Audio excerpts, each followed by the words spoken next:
No successful transformation without female leadership. And here are the details. Women drive societal change and play a crucial role in business, science, culture, and politics.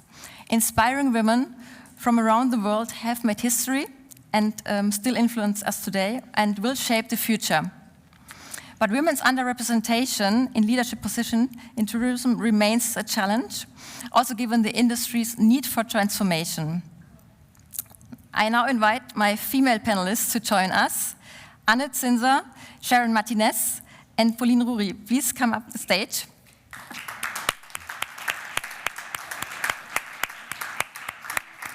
And together with Sven Liebert now, we will discuss the achievements of female leaders and also the importance, what still needs to be done and why we need more female leaders. Okay, now the set has changed a little bit, but I think we will manage that. Yeah, technique is still there. So, so I mention all panelists to you.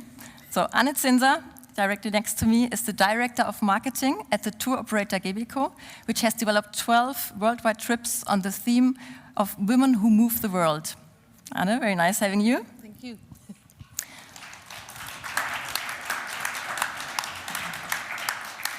Sharon Martinez is currently the Global Sales Director of BOOKÖPRO, a B2B travel wholesaler.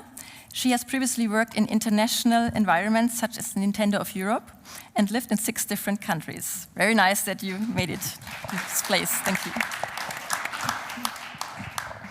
And Pauline Rouri is a seasoned executive in luxury hospitality with leadership roles in France and internationally. As the founder of Borromées Consulting, she offers deputy general management or consulting services to luxury startups and established brands. A graduate of HEC Paris, she previously held senior marketing positions at Ere and Thomas Cook. Thank you for coming to this panel. And for all of those of the audience who haven't seen the first session, here is Sven Liebert, still on stage. Thank you for joining us also to this session. He is the Secretary General of the Federal Association of the German tourism industry, BTW. And after sharing this really important information already on the German level, you will now also discuss at the later stage on international level. So thank you very much for also joining this session. welcome, thank you.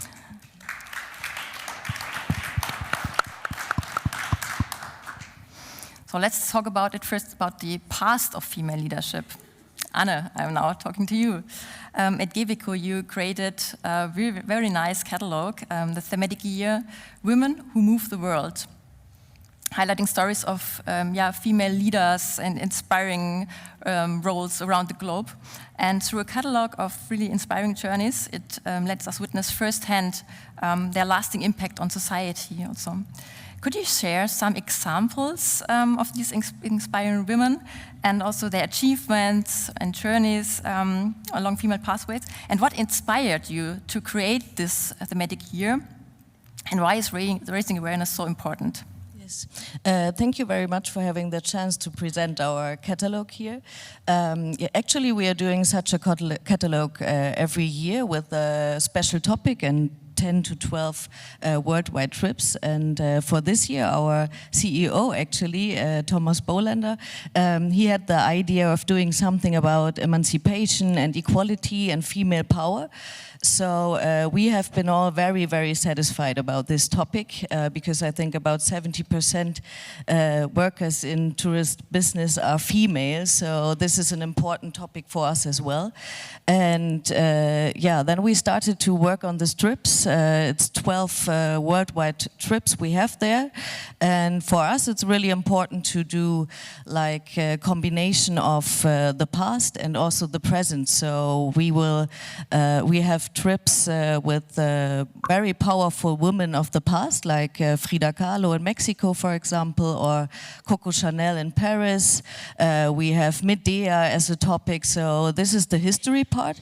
But yes, it's also very important to meet people from today, and not only from very famous people or from the government or politics.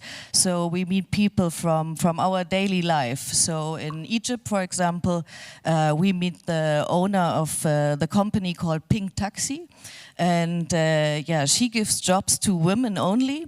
And yeah, she wants to have that female person can have a safe trip from A to B in Egypt. So yeah, as you see, it's not only the very famous persons, it's also, yes, the daily life. And for us as a company, it's not only that we want to have satisfied guests and selling our trips, we want to be present with this special topic. And I think it's very important that we speak today about this topic and that we keep it very present in different ways. And we see that with all discussions we had with media partners or organizations, that yeah, it's really up to date and present, and yeah, we have to keep going on about this.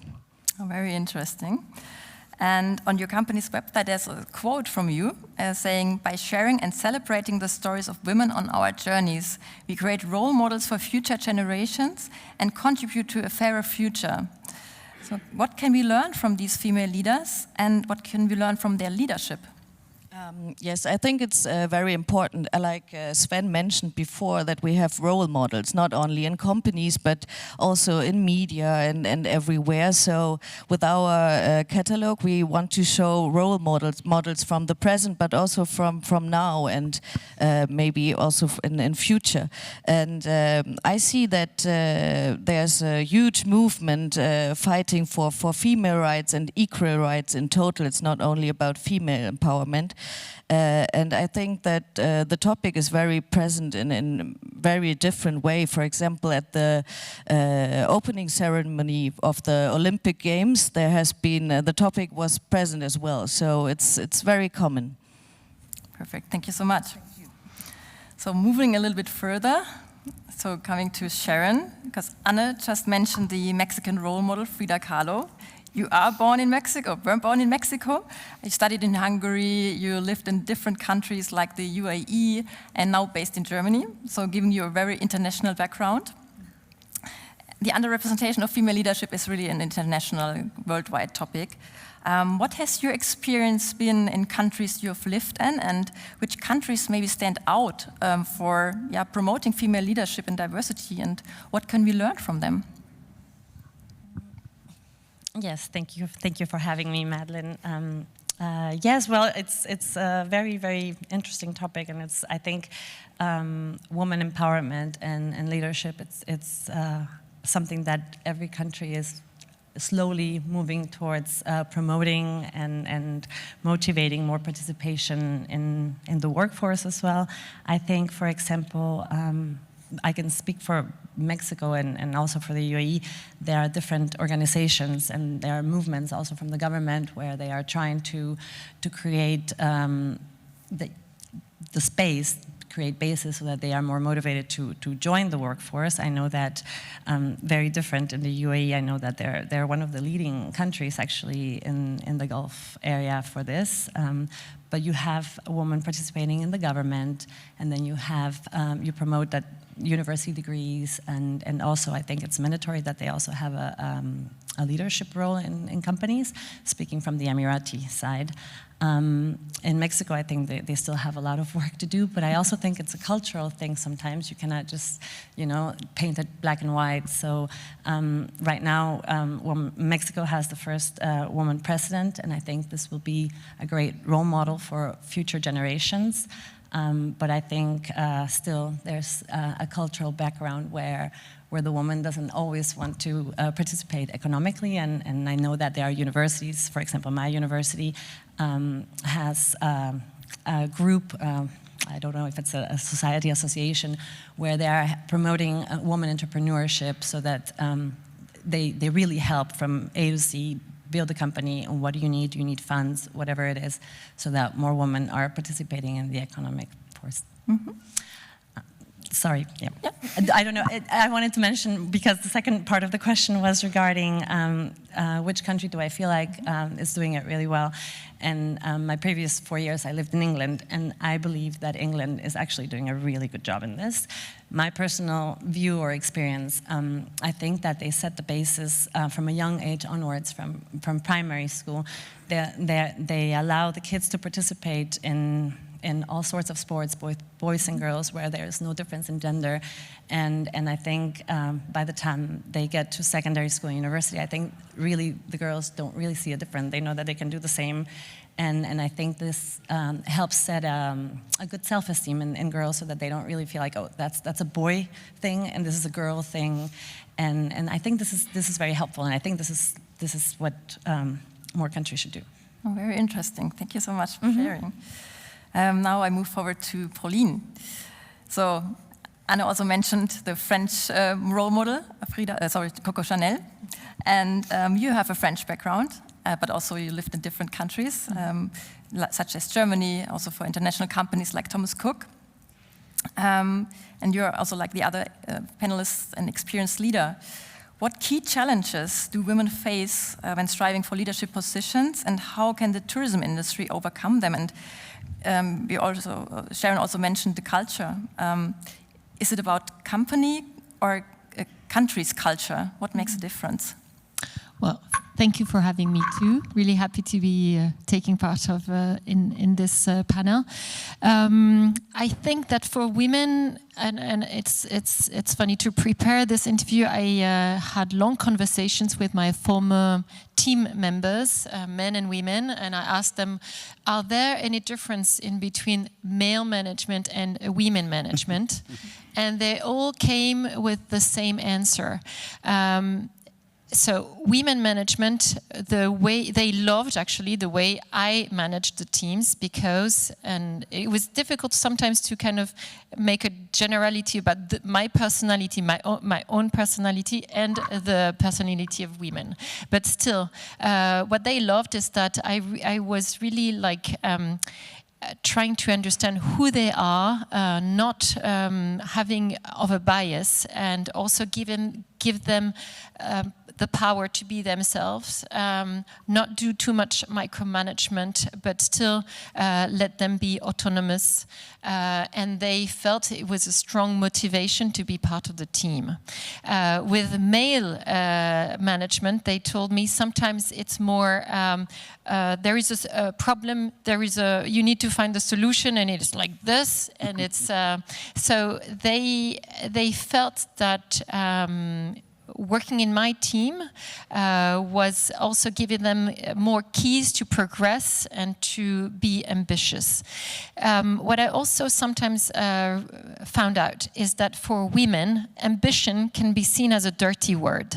And this is also a challenge that we have to face, because progressing in a company and going up to the top from the base is not something that is let's say unfeasible, or actually it is something that can be totally normal. But also when you think about it, when you're a woman, you're starting in your 20s to work, and then in your 30s, that's the moment where you get married, you have your kids, and then what do you do when the infrastructure is not there, and also when there are those cultural bias, you know? How do you handle all of that as a woman? And talking about the differences that we've seen in the different countries. I worked in Canada, I worked in America, I worked in France, and I worked in Germany. I must say that in Canada and in America, it was almost to the extreme. Women, they would get pregnant, and the day they would have their kids, they would almost go back to work. It's like, wow, I cannot miss one day. I just need to, I can't, you know, let anyone take my role, because I want to have this career progression. So I felt as a French woman that it was a bit extreme, but actually this was working, because there's not much, there is a strong diversity in the positions, in the higher positions in America and in Canada. Then in France, it was kind of I felt it was normal. In France, you have 2-3 months that you can take off as a mother, and then you go back to work. It's not too long, and then you can very easily also have your kids be taken care of. You have a lot of kitas, as you see in Germany, and it's kind of easy. But then when I worked in Germany, I was extremely surprised that in the 30s, many women having a kid would like step out, take a lot of time, even have partial, either not go back to work when the kids have arrived, or take part-time jobs. And I think this is where the challenge is, because this is in your 30s when you're a woman and a man, actually, let's not make a difference, that the interesting positions come, because this is when you have more experience and things like that. And if the infrastructure in the companies or in the countries are not there, and second of all, if there's still this perception that going back to work quickly when you have a kid is not something that you can do. I know that this expression exists in Germany, Rabenmutter. I've never seen that anywhere else in the world. It is weird. So this is where the politicians, I think, and have a role to play, the male leaders and also the fathers in the families, to make things progress and change. That was a long answer. Very good one, thank you. And also, why you mentioned it already, so I would like to also jump to this question now about motherhood. You are a female leader, you are a mother. Did motherhood affect your career, or maybe were you treated differently in your company with having kids, and how did your employer support you? Well, motherhood shouldn't be a question, actually, and I hope that but I do have examples around me of girlfriends telling their male manager that they would have a baby, and the male manager was like, "Oh, it is a catastrophe. How are we going to manage without you?" And for me, it's like no-go. This should go very to the top level, and it's not acceptable.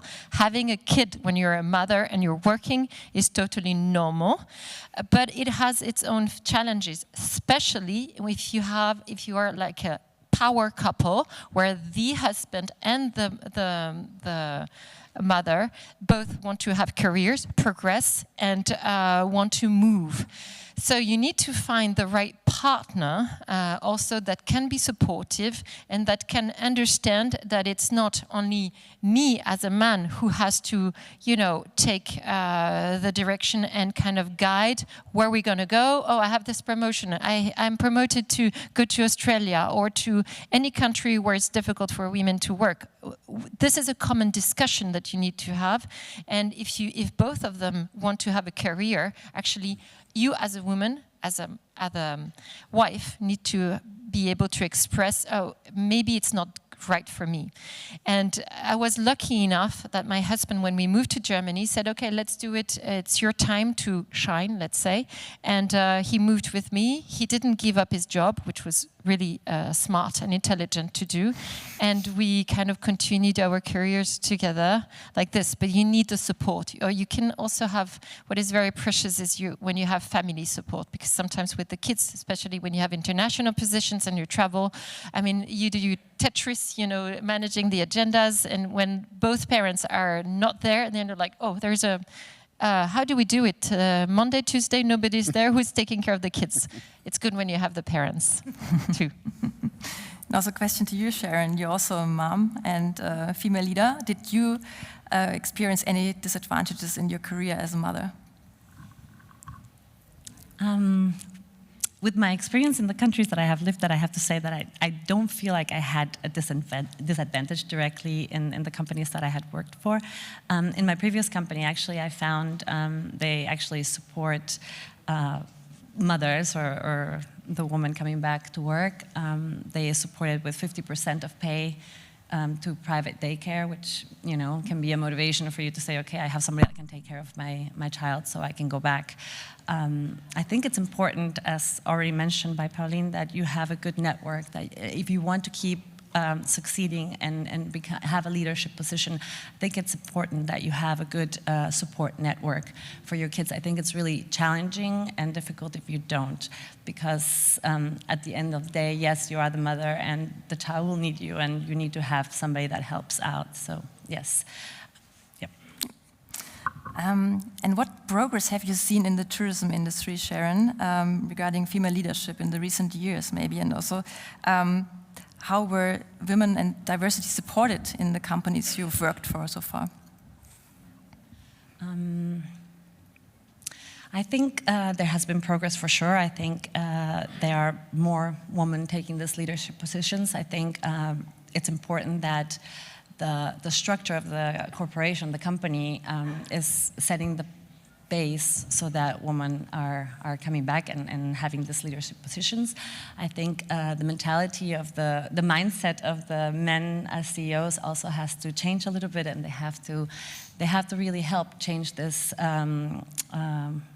corporate culture of women participating and having the positions. Yeah. Mm-hmm. So we are talking all the time about female leadership. Pauline, but what does female leadership really mean to you, and also what role does female leadership play in times of uncertainty in a tourism company? Well, female leadership, I think, means female have the tendency, they're also mothers. So I think sometimes we really consider our teams and employees with our heart, and we don't let anyone, behind. So I think in those moments where you need to have, especially if you need to transform your company, you need to have your people motivated, engaged, ready to be change agents. Women are totally able to do that, because when they have a family, they have, 3, 4, 5 kids. No, girls, boys, this age, that age, everybody's on the same boat, and we move along together. So this is a type of leadership that actually I find very efficient, because it's a question of, how you motivate, you engage. I said it already, but how do you let anyone in your team understand their role, and you also give them the power to, let's say, express their point of view and have an impact. So this is needed for transformation. This is needed for innovation, for change, for embracing also the differences. And I think that women are ready. But I don't like also the fact to think, that I don't want to see any company where there's only women. It doesn't work either. I think we need diversity, and diversity is gender diversity, but age diversity, cultural diversity. And especially in tourism, because we address the population from the world, we need to have everyone in the world represented. And that's the way you create something that is diverse and that embraces all you can see in the world. That's our mission as tourism companies. So you need to kind of build as a mirror your companies this way. Mm-hmm. So now going back to Anne, we heard about some measures already, that we need more measures, more quotas, for example, stronger quotas, more push from the government. What do you think about these measures? Or maybe also, as we heard in the discussion with Sven already, do also women maybe change themselves in order to get promoted? What do you think about that?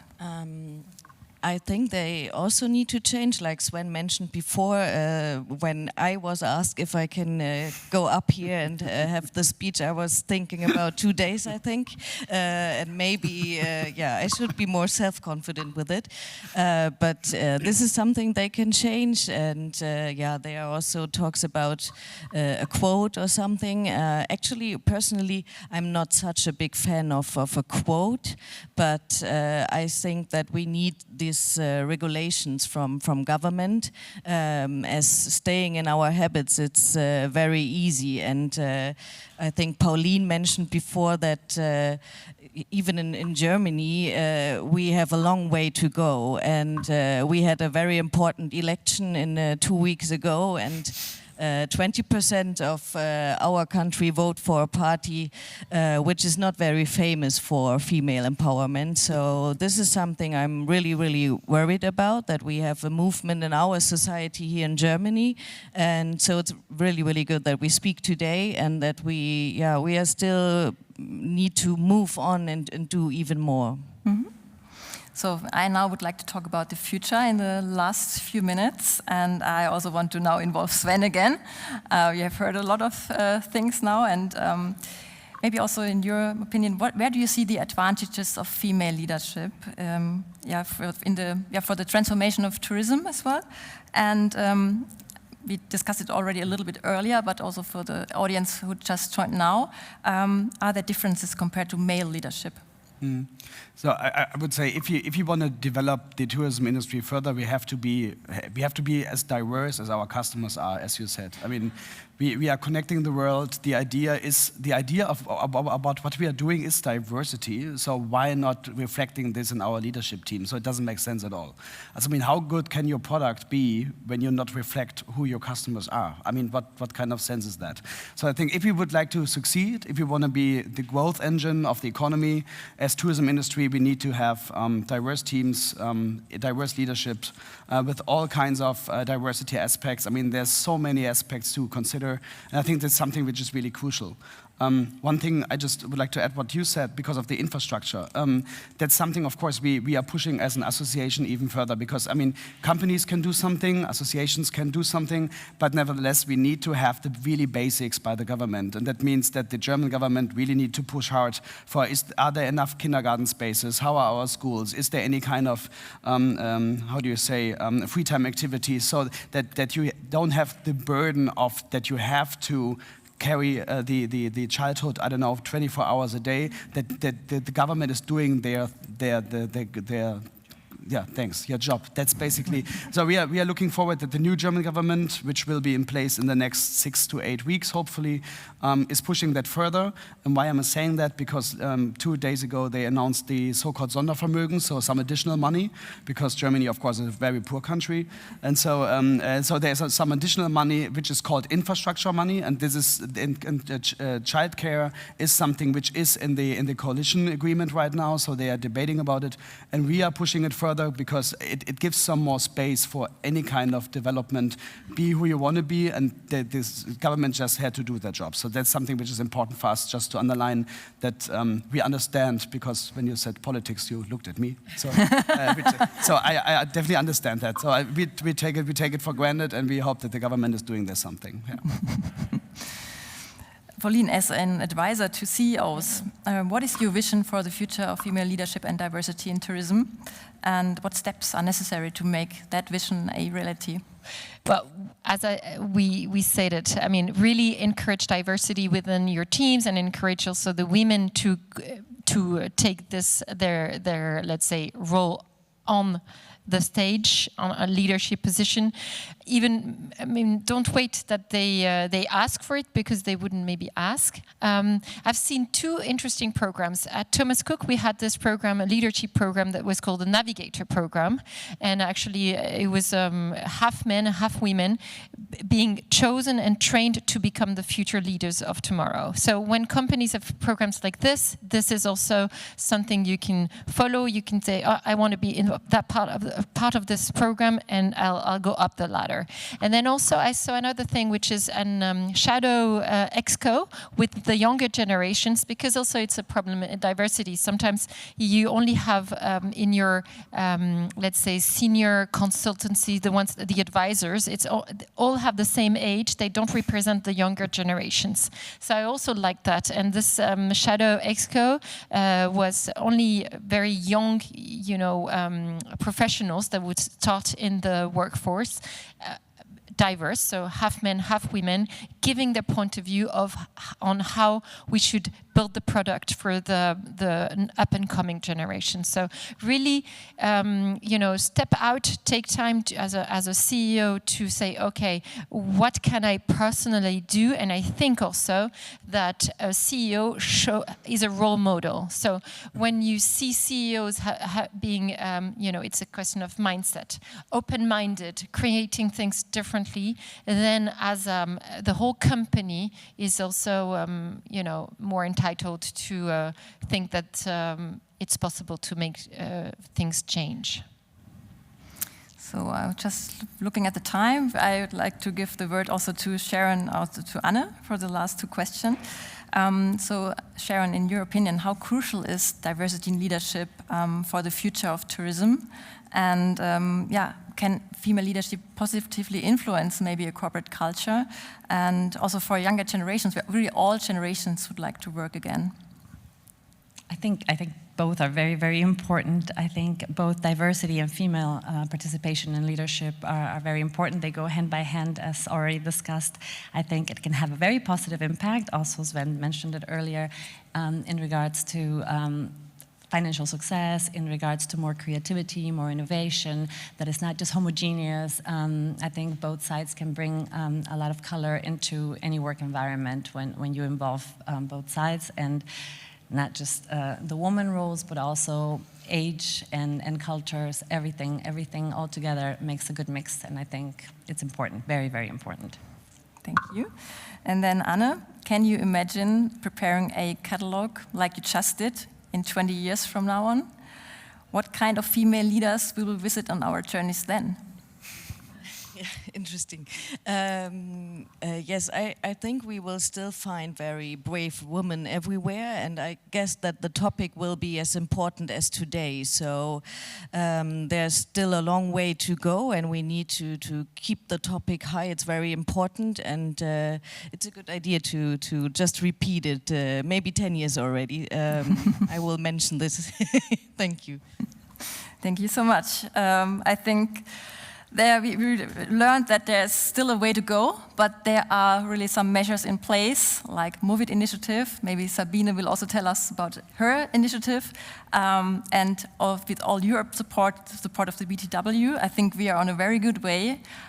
So thank you very much to Anne, Sharon, Pauline, and Sven. It was great having you all. Thank you too.